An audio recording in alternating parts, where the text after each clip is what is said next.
മാണിസാസിന് നമസ്കാരം. ഞാനിന്നിവിടെ അവതരിപ്പിക്കാൻ പോകുന്നത് വിശുദ്ധ ലൂക്കോയുടെ സുവിശേഷം 15-ാം അധ്യായത്തിലെ ധൂർത്തപുത്രന്റെ ഉപമയാണ്.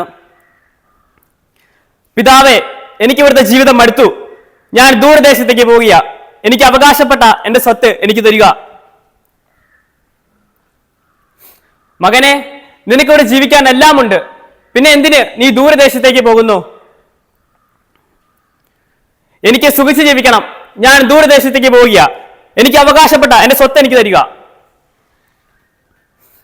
ശരി മകനെ, നിനക്ക് അവകാശപ്പെട്ട സ്വത്ത് ഇന്ന് തന്നെ ഞാൻ തരാം. ഇതാ മകനെ, നിനക്ക് അവകാശപ്പെട്ട നിന്റെ സ്വത്ത്. പോയി സുഖമായി ജീവിക്കൂ. എനിക്ക് അവകാശപ്പെട്ട എന്റെ സ്വത്ത് എനിക്ക് കിട്ടി. ഞാൻ ദൂരദേശത്തേക്ക് പോവുകയാണ്. വരൂ കൂട്ടുകാരെ, എനിക്ക് അവകാശപ്പെട്ട എന്റെ സ്വത്ത് എനിക്ക് കിട്ടി. വരൂ, എന്റെ കൂടെ ആഹ്ലാദിക്കൂ.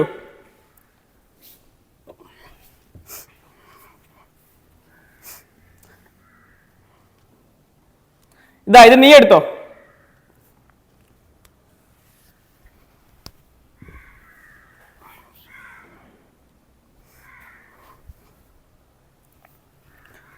അയ്യോ എന്റെ സ്വത്ത്, അയ്യോ എന്റെ സ്വത്ത്, അയ്യോ എനിക്ക് വിശക്കുന്നു. ആരെന്തിനും തന്നെ, ആരെല്ലെന്തിനും തന്നെ എനിക്ക് വിശക്കുന്നു. കടന്നു പോ, ഇവിടെ ഒന്നുമില്ല, പോ. അങ്ങനെയൊന്നും പറയല്ലേ, എനിക്ക് വിശക്കുന്നു, എന്തേലും തരൂ. നിന്നോട് ഇവിടുന്ന് പോകാനല്ല പറഞ്ഞു, ഇവിടെ ഒന്നുമില്ല. ശരി, ഞാൻ പോയിക്കൊള്ളാം. അല്ലേ നിക്കൂ, നീ പോയി വയലിൽ പോയി എന്റെ പന്നികളെ മേയ്ക്കൂ. ശരി, ഞാൻ പോയിക്കൊള്ളാം. പോ പോ.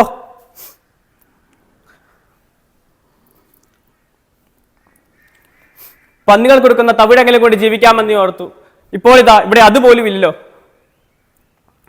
എന്റെ പിതാവിന്റെ ഭവനത്തിൽ എത്രയോ ദാസന്മാർ സുഭിക്ഷമായ ഭക്ഷണം കഴിക്കുന്നു. ഞാനോ ഇവിടെ വിശന്ന് മരിക്കുന്നു.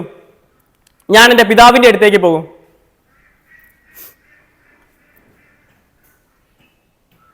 ആരാ വരുന്നത്? ആരാ? അതെന്റെ മോനല്ലേ? മോനെ. പിതാവേ, സ്വർഗത്തിനെതിരായും നിന്റെ മുൻപിൽ ഞാൻ പാപം ചെയ്തു പോയി. നിന്റെ മകൻ എന്ന് വിളിക്കപ്പെടാൻ ഞാൻ യോഗ്യനല്ല. നിന്റെ ദാസന്മാരിൽ ഒരുവനായി എന്നെ കണക്കാക്കണമേ. എഴുന്നേൽക്കൂ മകനെ. ദാസന്മാരെ, ഓടി വരുവീൻ. ഇവന് ധരിക്കാൻ ഉടുപ്പും കാലിൽ ചെരുപ്പും കയ്യിൽ മോതിരവും കൊണ്ടുവരൂ. ഒരു കൊഴുത്ത കാളക്കുട്ടിയെ കൊണ്ടുവന്ന് കൊല്ലുവീൻ. നമുക്ക് ആഹ്ലാദം പങ്കുവെക്കാം. അതെന്താ അവിടെ ഒരു ഒച്ച? നീയൊന്നും അറിഞ്ഞില്ലേ? നിന്റെ അനിയന്താ വന്നിരിക്കുന്നു. അവിടെ കൊഴുത്ത കാളക്കുട്ടിയെ കൊല്ലുന്നു. കൊഴുത്ത കാളക്കുട്ടിയോ? പിതാവേ, ഇത്രയും നാൾ നിന്റെ മുമ്പിൽ ഞാൻ ദാസവേല ചെയ്തു. ഇതുവരെയും നീ എനിക്ക് കുഞ്ഞാടിനെ പോലെ എനിക്ക് തന്നില്ല. എന്നാൽ നിന്റെ സ്വത്തെല്ലാം ദൂരത്തെ നശിപ്പിച്ച ഇവന് നീ കാളക്കുട്ടിയെ കൊടുത്തു. മകനെ, നീ എന്റെ കൂടെ എപ്പോഴും ഉണ്ട്. എന്നാൽ ഇവൻ മൃതനായിരുന്നു. എന്നാൽ ഇപ്പോൾ തിരിച്ചു വന്നിരിക്കുന്നു. വരൂ മകനെ, നമുക്ക് അകത്തേക്ക് പോകാം. വരിയിട്ട് പോയവർക്ക് തെറ്റിൽ നിന്ന് തിരിച്ചു വരാൻ ധൂർത്തപുത്രന്റെ ഉപമ ഒരു സഹായകമാകട്ടെ എന്ന ആശംസിച്ചുകൊണ്ട് നിർത്തുന്നു. നന്ദി, നമസ്കാരം.